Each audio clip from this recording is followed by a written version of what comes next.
बिस्मिल्लाहिर्रहमानिर्रहीम। अस्सलाम वालेकुम। जैसा कि आप जानते हैं कि अभी कुछ दिन पहले हकीम मोहम्मद सईद की 26वीं बरसी मनाई गई। हकीम मोहम्मद सईद शहीद एक ऐसे शख्स है जिन्होंने अपनी तमाम की तमाम जिंदगी पाकिस्तान की तमीर तरक्की के लिए वक्फ कर दी। और कहा जाता है कि कायद आज़म और लियाकत अली खान के बाद किसी ने सही मानों में पाकिस्तान की खिदमत की तो वो शख्स हकीम मोहम्मद सईद थे। आज हम आपको उनकी ज़िंदगी के बारे में कुछ बताने जा रहे हैं। हकीम मोहम्मद सईद 20 फरवरी 1920 को भारत के शहर दिल्ली में पैदा हुए।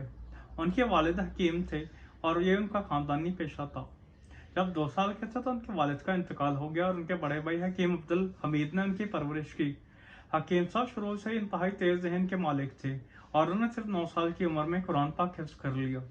हकीम साहब को सहावत का शौक था, लेकिन क्योंकि खानदानी पेशा हिकमत का था इसलिए हकीम साहब उसी तरफ गए और उन्होंने मेडिकल यूनिवर्सिटी में दाखिला लिया। तिब्बियत का इम्तहान सिर्फ 3 साल में पास किया। उसके बाद उन्होंने अपने भाई के साथ मिलकर वालिद की दुकान संभाल ली। क़याम पाकिस्तान के वक्त उनका इदारा हमदर्द इंडिया अद्वियात का एक बहुत बड़ा इदारा बन चुका था, लेकिन इसके बावजूद वह सब कुछ छोड़कर अपनी बीवी और अपनी कमसिन बेटी को लेकर पाकिस्तान आ गए और किराए पर फर्नीचर लेकर हमदर्द पाकिस्तान की बुनियाद रखी। हकीम साहब इंतहाई मेहनती इंसान थे, इसलिए अल्लाह ताला ने उनको उनकी मेहनत का सिला दिया और हमदर्द फाउंडेशन देखते ही देखते पाकिस्तान की सबसे बड़ी मेडिकल कंपनी बन गई। हकीम साहब को बच्चों से इंतहाई मोहब्बत थी, इसलिए उन्होंने 1980 में हमदर्द नौनिहाल जैसा मैगजीन जारी किया जो कि सिर्फ बच्चों के लिए था। इसके अलावा उनको तालीम में भी इंतहाई दिलचस्पी थी। यही वजह है कि उन्होंने 1991 में हमदर्द यूनिवर्सिटी कायम की। हकीम साहब को सियासत से भी दिलचस्पी थी। उन्होंने जुल्फ़िकार अली भुट्टो का शुरू में बहुत साथ दिया, लेकिन आखिरकार भुट्टो की पॉलिसियों से तंग आ गए। हकीम साहब हमेशा ज़ियाउल हक के खिलाफ रहे।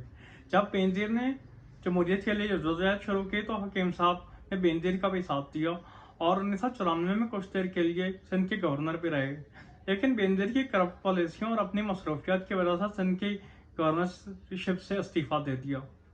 हकीम साहब को तबियत, मजहब और साइंस तीनों से इंतहाई दिलचस्पी थी। उन्होंने इन तीनों मौज़ूआत पर तकरीबन 200 से ज़ायद किताबें लिखी। हकीम साहब की उम्र 78 साल से ज़्यादा हो चुकी थी, लेकिन इसके बावजूद वो बाकायदगी से हमदर्द फाउंडेशन के हेड ऑफिस जाते थे। ये बात 16 अक्टूबर 1998 की है कि हकीम साहब रोजे की हालत में हमदर्द फाउंडेशन के हेड ऑफिस जा रहे थे कि उनको गोलियों का निशाना बनाकर शहीद कर दिया गया। यूं मोहसिन पाकिस्तान हमेशा के लिए इस दुनिया से रुखसत हो गया। हकीम साहब की खिदमत पाकिस्तान की तरक्की के लिए हमेशा याद रखी जाएंगी। अगर आपको हमारे चैनल पर दिखाई जाने वीडियोस पसंद आती है तो आपसे गुजारिश है हमारे चैनल को सब्सक्राइब करें। शुक्रिया।